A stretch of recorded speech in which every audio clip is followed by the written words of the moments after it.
What's going on, guys? Welcome back to the DX Gamer Show. My name is Mike, aka Operation DX, and welcome to the 9th episode of Subnautica.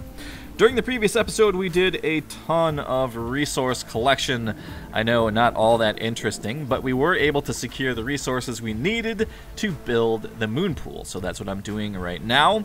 This is a fantastic piece of technology, as I've described before. Allows us to recharge our Seamoth, so that extra power cell that I built earlier on, we don't really need to use it. We might be able to use it for something else, so that is great. Now, because I am working on this episode a little bit ahead of schedule, the previous episode has not been released yet, so I haven't got that inevitable comment to correct me about how to rotate base pieces. And I've got that figured out. It is the Q and E key. So inevitably, I know I'll probably get that comment, but trying to do a preemptive strike on that one, but it's not going to work because this episode is essentially going to come out a day later, so whoever you are that has made the comment, yes, I realize now that is the Q and E keys. I did research that and got that all figured out, so that's good for future stuff when I decide to wrap the series with the bigger base that I'm going to build in a deeper region. Anyways, I'm going to go ahead and correct a few of the things that I've been saying wrong throughout the series. Once I get to pet naming things, it's just over for me, and I typically do that sometimes, and I'll just keep calling it the wrong thing constantly. But hopefully from here on out, if I do reference those things, I'll give them the proper name. So let's go ahead and start with the red grass region, or biome, that I pet named. It's actually called, officially, the Grassy Plateau. I also named the area where I find the best technologies incorrectly. I call it the Great Plains. It is actually called the Grand Reef. So, which makes more sense, because, yeah, anyways. The area where the bubble shooters are, which I'm still not correctly calling them. I haven't actually looked that up. That is called the Kelp Forest.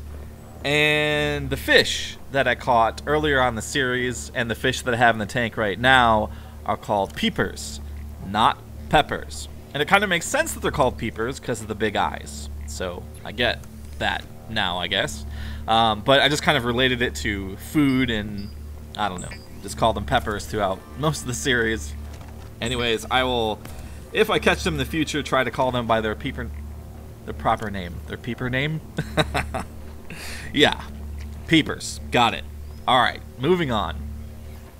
Alright, so now that I am established, and I kind of beefed up the base a little bit, added a second solar panel, which gives me a total of 100 power, which is going to be helpful for the Seamoth because it will eat a lot of that if I come back when the battery is really low. But anyways, it is a just fantastic module. It really kind of helps, and you don't have to constantly be worrying about the power cells, which is a really, really good thing. Alright, so I can go in a couple different directions from this point. I can do some more kind of like, I almost want to say story-related things, but it's almost not. It's just events that take place in the game. And it was suggested that I go ahead and go do that right now. But you know what? I am going to go and craft the big granddaddy vehicle in this game. Well, it's what I consider the granddaddy vehicle in this game. The Cyclops. So that's essentially what I'm going to be working on throughout this episode and getting all the resources that I need to get that to happen. Now, the reason why it was suggested that I first go over to the Aurora and explore the Aurora is because there is a module that improves efficiency on the Cyclops. I'm not going to drive the Cyclops around a ton. I'm just going to kind of position it, and then I will go and get that module. And then there is other modules that improve the Cyclops by allowing it to go a little deeper than what the Seamoth can do, which is kind of cool and kind of helpful. Unfortunately, officially, there is nothing that allows you to dock the bigger vehicle, the Cyclops, to your base in order to recharge it. However, there is a little bit of a workaround, but we have to find the technology first, and I'll get into that later if I actually end up doing it. But it's more of kind of like a hack than it is like an official thing, and it's very, very likely that it might be patched out kind of thing, but I think it's kind of cool to be able to recharge the Cyclops, because it does have a large amount of power, but it yeah, you have to do the battery thing again, and I think it's nice to not have to do that. Anyways, just kind of relocating my aquarium here, and this is exactly why I didn't want to build this particular extension to the base in this location, because I knew that it was interfered with. I didn't know if it was actually the lockers or the aquarium, but I knew that it was interfered with. So that's why I wanted to, in the previous episode, to rotate that one piece to extend the base out into that one area. Not only that, but it gives a more open space for the moon pool. And now the moon pool is a little bit kind of like crammed towards the ground, so I'm going to have to be really careful when I bring the Seamoth in and try not to ram into things and that when I get docked up and all that. So yeah, that's why I did that. So a little bit of resource management here, trying to convert a lot of my titanium into ingots. We need at least 5 titanium ingots. So, as you guessed it, we are going to be going out and doing some more resource hunting. Hopefully it won't be quite as bad, because we're going to use the Seamoth to kind of locate these pieces, and we can get around quite a bit faster. But you see what I mean? This is kind of, it's a little bit cramped compared. See, I just ran into something there, and I did actually in fact take a little bit of damage, so that's exactly why I wanted to put it in the other location, because it seemed like it would have been just a better spot. Alright, so on the hunt for specifically titanium fragments, and right now we haven't done a ton of titanium hunting towards where the Aurora's position is, so we should be able to find a lot of chunks of titanium around this area. Really, we should. It's still kind of up in the air whether there is some sort of regeneration system for resources. I really can't tell. It seems like there is. It just doesn't seem like the fish come back super fast, or if they come back at all. There was a comment earlier on saying how there is a degenerative kind of thing, and once you eat all the fish, they don't come back. But there's a metric ton of fish and different biomes and stuff that we can eat. It would take us a long time to... Ooh, yeah. Hello there, Mr. Stalker.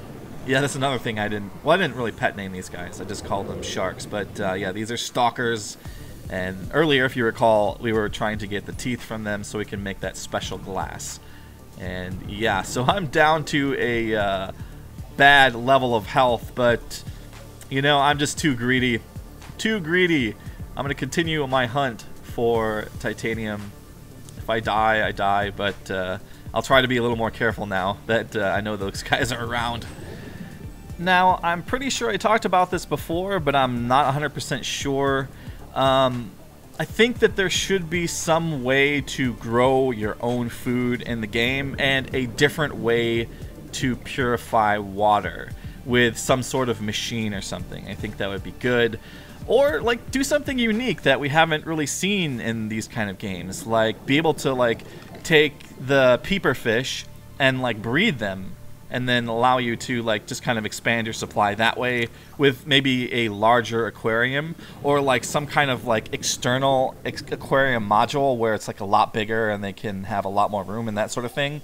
And that way it would make more sense, because it'd be kind of it would be tough to do in that smaller aquarium kind of thing. But yeah, just a couple ideas that would be kind of cool to add to this game to help along. I mean, right now you already have like a suit that reclaims water, so it allows you to not need water as much. And there was another comment that suggested to pick up the clear fish, like these bubble fish, and you can convert them into drinkable water as well We actually just saw one off to the left there real quickly. I don't know if you caught that.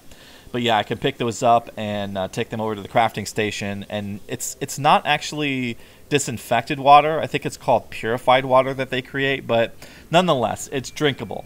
So yeah, that's kind of cool. So then again, maybe not necessarily a machine that produces purified water, but maybe you could catch a bunch of those bubble fish and like kind of like not cook them in the machine, but like use them to produce purified water after a period of time. And then like the more you have, the more purified water you get, kind of thing. I think that would be kind of neat too. Just kind of to lax on the survival elements while you can go ahead and focus on other things like collecting resources and that sort of thing. Speaking of food, and something I hadn't realized, is you can actually munch down a bunch of these creep vines for food out of desperation. They don't give you a ton, but they do give you a little bit. And yeah, you can just like fill up your inventory and just munch down on those things. And yeah, that's another way you can fill your food meter. I don't know if they give you any hydration, but they definitely fill your food meter, and in an emergency that's actually very, very helpful. But yeah, it's something I haven't really done throughout this series. Alright, and docking up our sea moth inside of the moon pool, and I think that's just a really nice touch to the game. And that's again another thing I'm talking about. Just love the tech in this game. It's the third time I've said this, but I love it. It is just so cool. I think that's why it keeps me so like interested and infatuated with the game. So just more of this kind of thing will definitely keep me engaged in this game. And I'm eagerly looking forward to future updates to see what exactly is going to come to the table as far as Subnautica is concerned, because I really like it. Anyway, the reason why I was over at the creep vines in the first place is, if you recall, that is a critical resource I need to craft the med kits. And the stalkers did get a couple of chunks out of me. And I did in fact take some radiation damage as well because of my greed. I saw some pieces I needed to pick up, and I don't know, just trying to save time there. But yep, back to 100% health after almost dying. You would have seen what would have happened to me, but I don't think I've died yet in the series. That's why I was like kind of considering playing the hardcore mode. Just kind of keep me on my toes and be more aware of that kind of thing, because yeah, I don't know. But again, probably not so great for the series. Well, clearly I don't have enough titanium in order to get 5 ingots. I do in fact have 1 right now. I need 4 more, so I need to go out and about again and collect some more titanium. You know what would be kind of nice is if you could go up to the Aurora and use some kind of tool and just kind of like just snake some titanium off the hull. That would be fantastic, and that would give you more incentive to get that radiation suit up and running sooner, kind of thing. But again, it's really not so bad. There's pieces everywhere. It's just sometimes it feels like, oh, they don't give enough. Maybe if they gave you just like that 1 extra piece to fill all 4 slots, I don't know. Now I'm just being kind of, yeah, no, it's fine how it is, really. To be honest, you know what it is I developed this concern about how watchable the series becomes when you start doing certain tasks over and over and over. It's really the nature of these kind of games. And again, because I said I wanted to make this series a raw series with no cuts and edits, that's when it kind of becomes like a little bit of a concern to me. Obviously, I do talk about different things and future things I'm going to work on, which I really hope allows you to maintain some sort of interest in the series. Obviously, I'm not going to do this with every single series that I work on my channel. I just found this game to be really enjoyable, and I like it in its raw form, and it does make things a little bit easier for me as far as doing the videos and that sort of thing. So, however, if you guys aren't comfortable with it, or, you know, you're getting bored with it, please speak up in the comments. Let me know. And, you know, maybe I'll do something about that kind of thing. In the end, though, I do plan to speed it up a little bit just for the last part, Anyhow, that's just about it for this one. Thanks for watching, guys. I'll see you next time. Have a great day and take care.